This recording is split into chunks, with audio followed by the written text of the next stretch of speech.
Welcome to another segment of Pitch Analysis, where we give you the breakdown of all the weekend matches. In the studio, I have Fabulous D with me and Novici Mungad. Okay, getting to the business of the day straight away. Let's start with this weekend games. The Premier League is back, gentlemen. So let's go straight to Anfield, where we saw Liverpool defeat Bournemouth by 4 goals to 2. So, Fabulous D, what's your take on that game, first of all? I think for me, that's the most exciting match of this weekend, even though I really did not get to see the game, but it was so interesting. Liverpool 2-0 up, and before you know it, um, Bournemouth has equalized. And before you know it, before we could even see Jack Robinson, Liverpool were ahead again. And finally, the match ended 4 goals to 2. It was a very, very interesting match. It was expected. It was expected. And for me, that match is the most interesting for this weekend for me. Okay, Novici, let me bring you in straight away.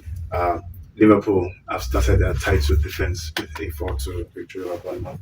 How do you think the new players fared in this game?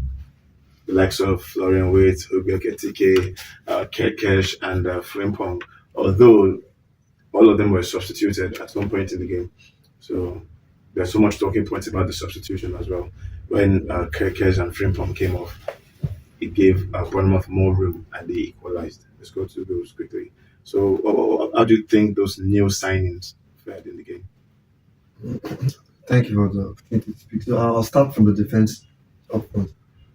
For me, I think the Liverpool defense has so much to fix.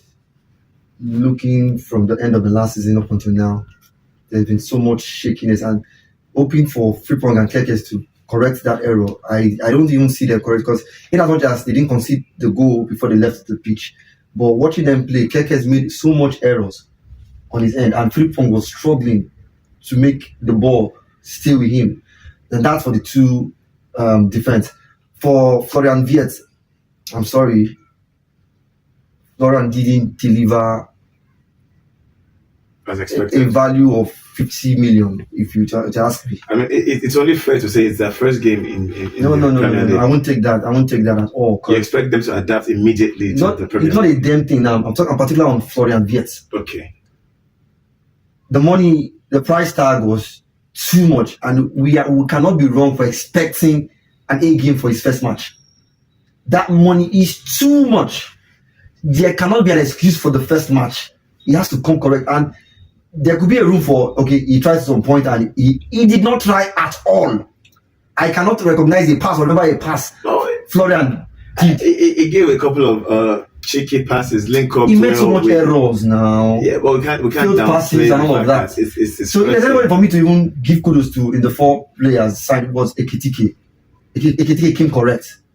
a goal and an assist for him. Even aside the goal and assist, you would see him trying His contribution. like everywhere. He did more than what he was expected to do, and he crowned it up with a goal and an assist, and so that's great. So amongst the 4 players, I applaud Ekitike, but for Florian Wirtz and it was a disappointment for the first match. I also think we need to be patient with them because this guy is just coming from Germany. He needs time to adapt to the system. Exactly. England football is different. It's different from any other football in the world. In short, this is why I love the Premier League myself because it's a difficult league, to play in. So I would not want to judge him based on this first match. I think we need to give him time to and see what this guy has to deliver. My analysis is not to cancel him in general. I'm judging him based on that match. Okay. So it's fair for me to say whatever I've said. Based on that the match. match. Yes. Okay, good.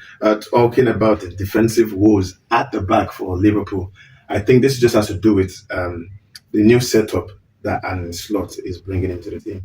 He wants his fullbacks, rather his wing backs, further up the pitch. He wants them to be controlling those wide areas, hugging the touchline and assisting the wingers. Hence, players like be it Joboslai or McAllister, whoever is in the pivot position, or Gravenberg, who was missing due to suspension. So those players will drop deeper, withdraw, and support the defense. It becomes a 3-man defense: Van Dijk, Konate, and possibly whoever the number 4 is. So I think the old defensive woes is down to the new setup by Arne Slot. However, going forward, what's an opening game without Salah making the headlines?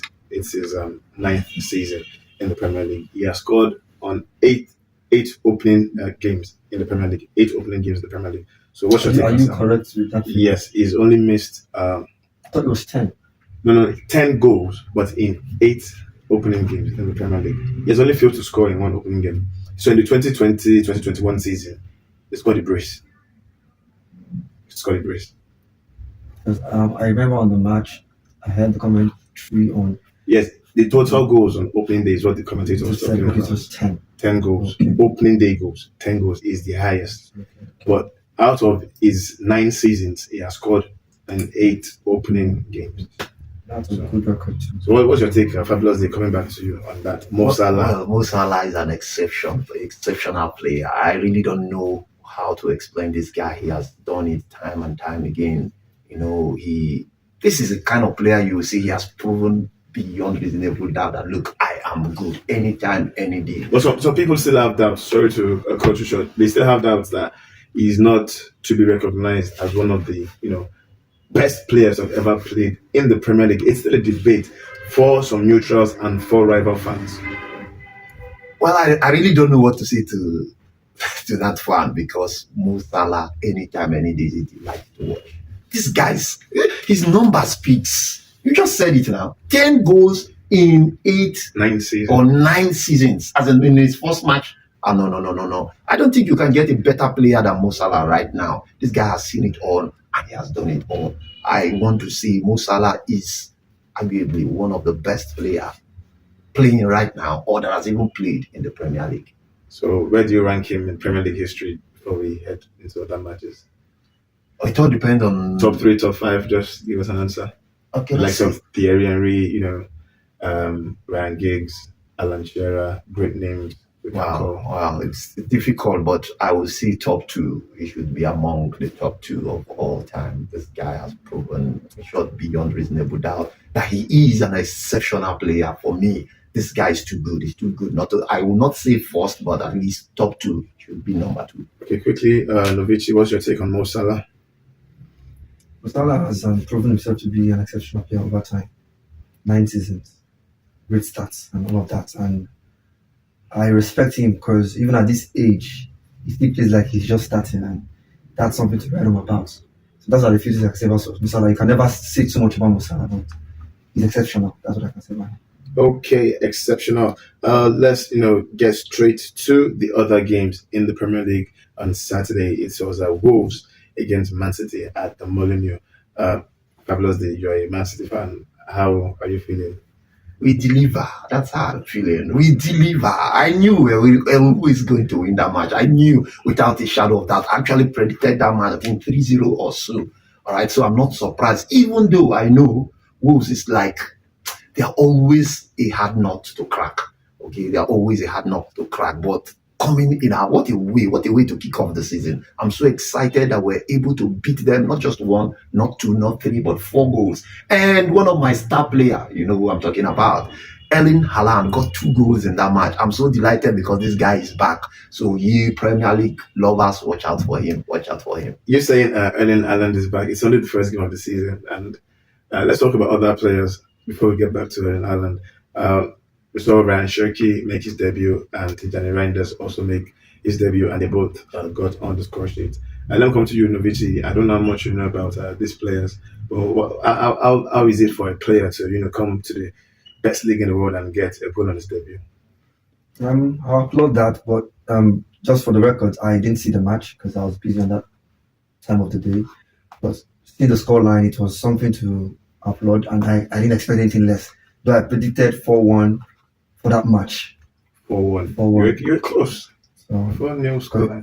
Wolves actually scored and it was cancelled. Yeah. So, They scored. I think they scored first, right? Yeah, they scored first and it was cancelled. So I foresaw them scoring a goal, but I guess it was for something that the goal was cancelled. So for who did you call again? Ryan Cherki and Tijani Reinders. For scoring his first debut, that's it's a great thing, and considering he's not the only player that did it throughout the weekend, so I'll say he tried.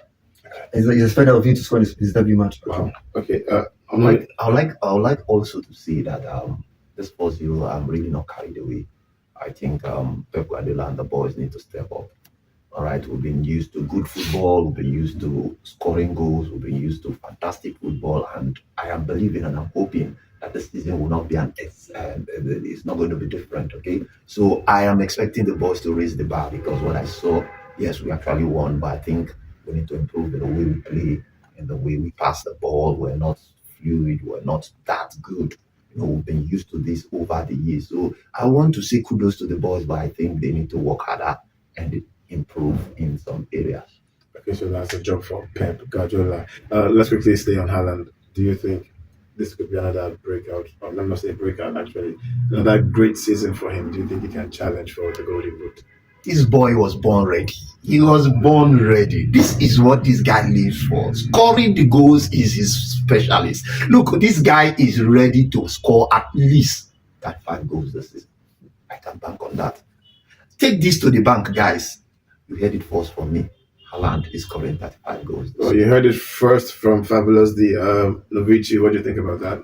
Haaland challenging for the Golden Boot. No. Saying Haaland scored 35 goals, for me, it's very audacious. And if I'm to even give my take on Man City as a team, I think this will also be a strong season for Man City. It can't be business as usual. It might not get as worse as last season, but they can't get to that point where they just be on top and nobody is scratching them. This season will also be a strong season for them. So if it will be a strong season for them, I'll not say Haaland coming close to 30. Focus on 35 goals. Okay, so early days for Man City, says Novici. Because if you're just joining us, please like, subscribe to our channel, comment, share your thoughts, join in the conversation, and let's have you in the family. Okay, going forward into the La Liga on Saturday, Mallorca versus Barcelona. I'm coming over to you, your bitterest rivals, Novici. I also predicted that match to be 4-1. I remember 4-1? Yes, I predicted 4-1 for that match. Ended 3-0. 3-0. So I expected, but I said for me, it would be a walkover for Barca. So I didn't expect anything less. What's it called again? Lamine Yamal scoring a goal or two. A goal and an assist. An assist. So all of those that happened were things I expected. Though they're my rivals, but you can't take away their progress and all of it. So it's a great one for them, and I appreciate football. Staying with Lamine Yamal, Fabulous D, how would you rate this boy's development over the last few years? I told you the last time we were here that Lamille was going to score 2 goals in this very match. Although he scored 1 and 1 assist, I know this guy is good. We all know he's good. We know he's good. So I don't even know what to say about him because this is the only player right now that comes close to Messi. This is just the only player. Well, I actually admire his the fact that he's just a teenager, still only 18 years old. 18 going to 19. So and to play with so much confidence and maturity, I think it's something to write home about. I mean, no player has actually shook the world in this manner at this stage of their career.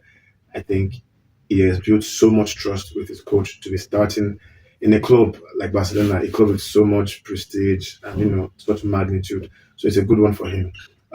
Staying with Barcelona, Rafinha also got on the score sheet alongside Ferran Torres. But let's talk about Rafinha, also a contender for the Ballon d'Or. How good is this guy on that Flick? Fabulous D, I'm staying with you first. Oh, okay. Rafinha, I think this guy has improved tremendously. If my memory serves me right, I think Barcelona were about to ship him out before Flick came in. All right. So I think this guy has really improved.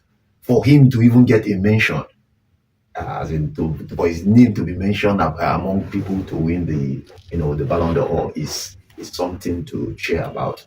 All right. So for me, I think this guy has really developed. He has really improved, and he scored about 25 plus goals. 25 plus goals last season, and I think he's doing well. More than that, in fact. Well, let's just say 25 plus. 25 plus. A whole lot more than that. Okay. So he did very well for me last season, and he just started where he left off last season again, scoring another goal. I think a goal in this match. Yeah. All right. Assisted by Lamine Yamal. He got Fantastic. the first goal. Okay, sorry, Novici. Quickly, let's round up on this Mallorca Barcelona game. How important is Rafinha to Barcelona? Um, Rafinha is a great player. I appreciate his technicality and all of that. And there's a pattern in which Ansi plays him that, but I say I admire. Or so how Ansi uses Rafinha is very funny, and many people have not really observed. It doesn't really involve Rafinha in the gameplay. Okay, It's more like he hides Rafinha and And makes his unleashes him. opponent Yeah, lose guard him. yeah. And because they bank on his speed and his finishing, whenever he's being guarded, they launch him and he does the finishing. Wow. So if you watch Barca play, you never see Rafinha in the gameplay. Yeah. He's always missing. They always use Yamal to do all of that work, all of the dirty work, and it'll be like Rafinha is not in this. So in a match where Rafinha doesn't score, you would think that you would just realize that Rafinha wasn't in this match. Yeah. So that's how he plays his game, and so far it's counting for him as good because he got the numbers last season. Okay. He got the numbers last season. Okay, not staying too much on Barca. One last talking point. Fabulous D, one of the former English players who went to Barcelona, talking about Marcus Rashford. How well do you think he's going to play in just a few seconds? Well, I think if he works very hard, he's going to come good. I think if he works very hard, I don't know how hungry he is. But for me, I know that guy is good. I know Rashford is very, very good. But another thing, I don't know how hungry he is. But under Hansi Flick, I think this guy's going to come good. Okay, so let's move on from Barcelona and come to the meat of the content. First off, we go to Stamford Bridge, guys. Chelsea, Crystal Palace. A 0-0 draw. How did you see the game? Let me start with you, Novich.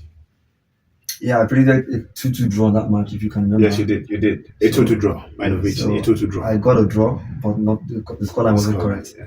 So watching that match, for me, many persons they will say the match was better. For me, I enjoyed the match because it was going towards what I predicted, a draw. And for me, it's funny how coming to the season with Chelsea's fans and their high hopes on how they ended the Club World Cup and their bragging rights and all of that. I said it's a different ballgame coming to the local league. You play the Club World Cup where you're playing teams that you haven't played in your life.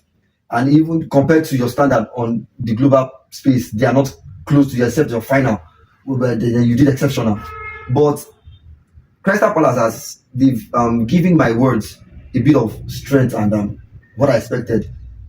It will not be cruise for Chelsea. It cannot be cruise for Chelsea. So it's not going to be easy. So they should not use the Club World Cup as a yardstick to judge the end of the leagues.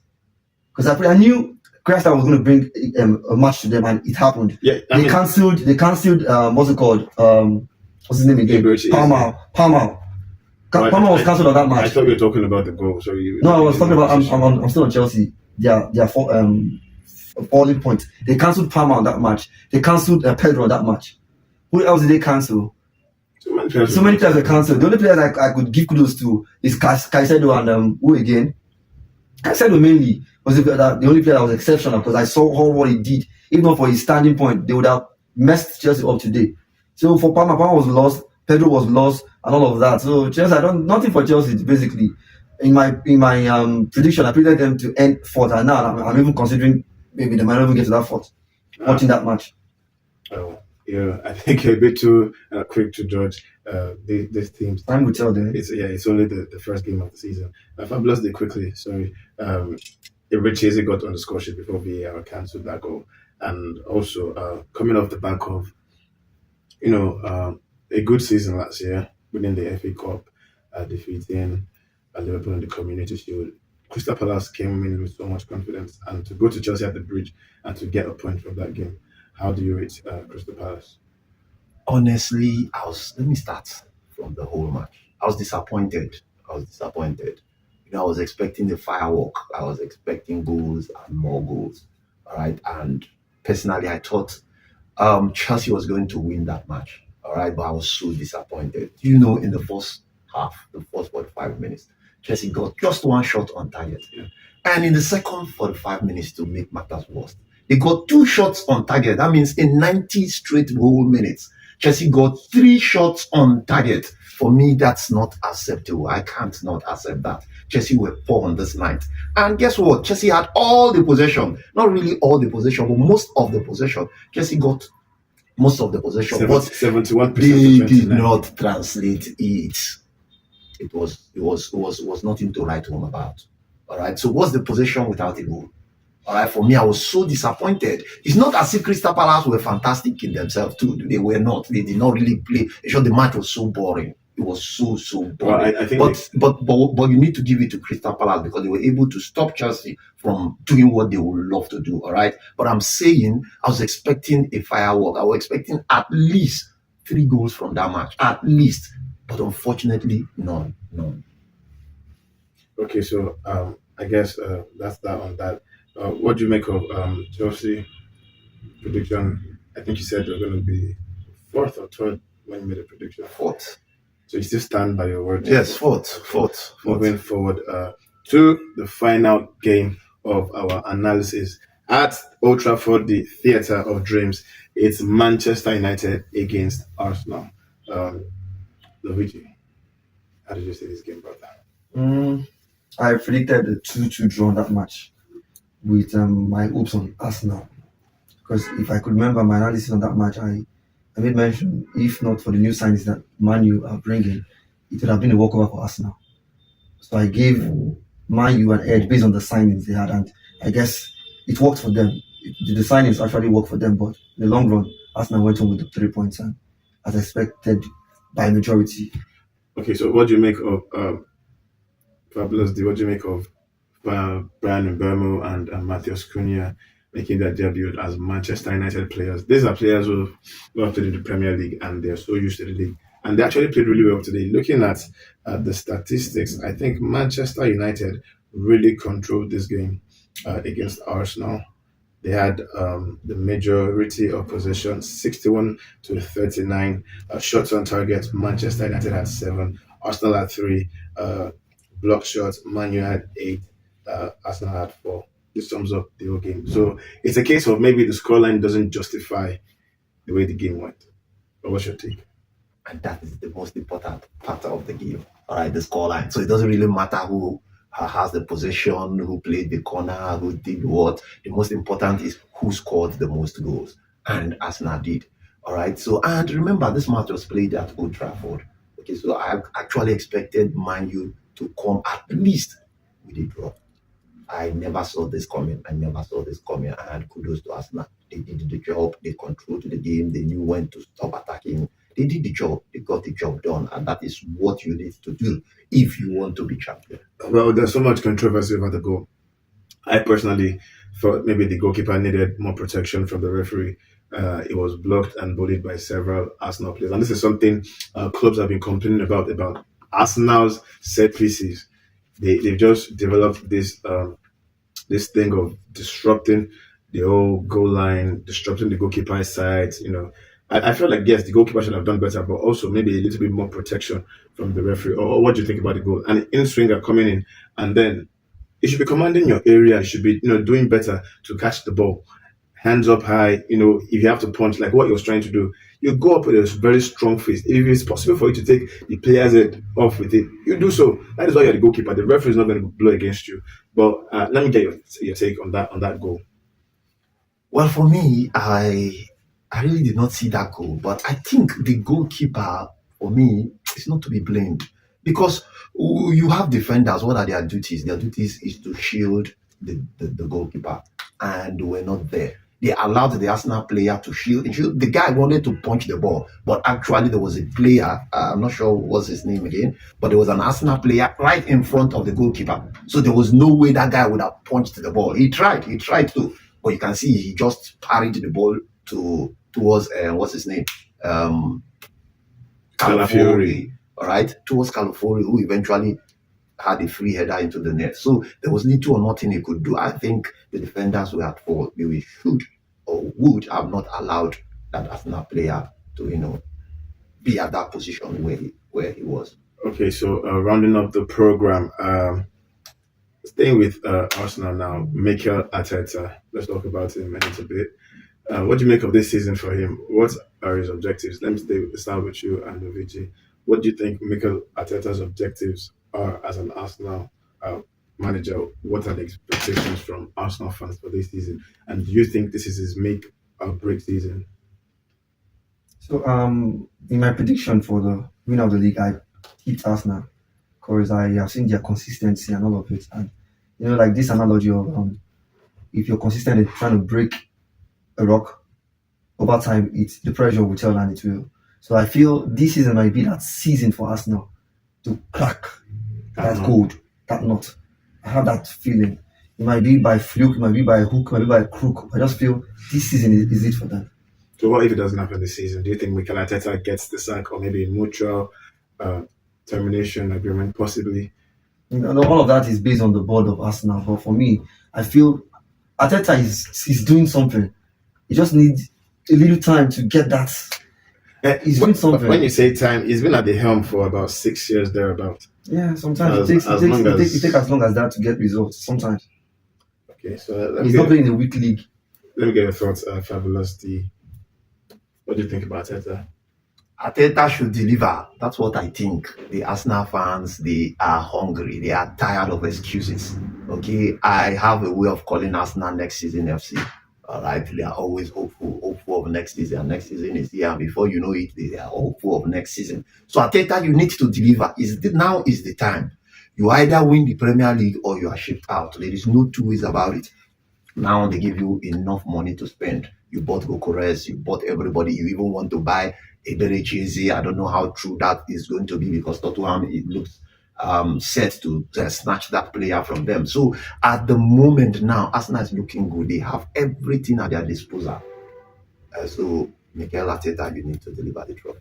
You just have to deliver. Rounding up on Arsenal, talking about Eberechieze and other transfer targets, I think the likes of Odegaard needs some competition because given his statistics today and given his performances, it wasn't at his best. So I think the addition or the recruitment of Eberechieze can help us now in that number 8 position. He's so versatile. He can also play on the wing. He can play as a number 10. But then I feel like Odegaard needs a competition for Arsenal. Or else I see them struggling this season. So that's my take on Arsenal, and that's all we can take for this segment of pitch analysis. And that is all we can take on this segment of the program. Thank you for tuning in. Please subscribe, like, share, and comment. Get into the conversation. This is pitch analysis.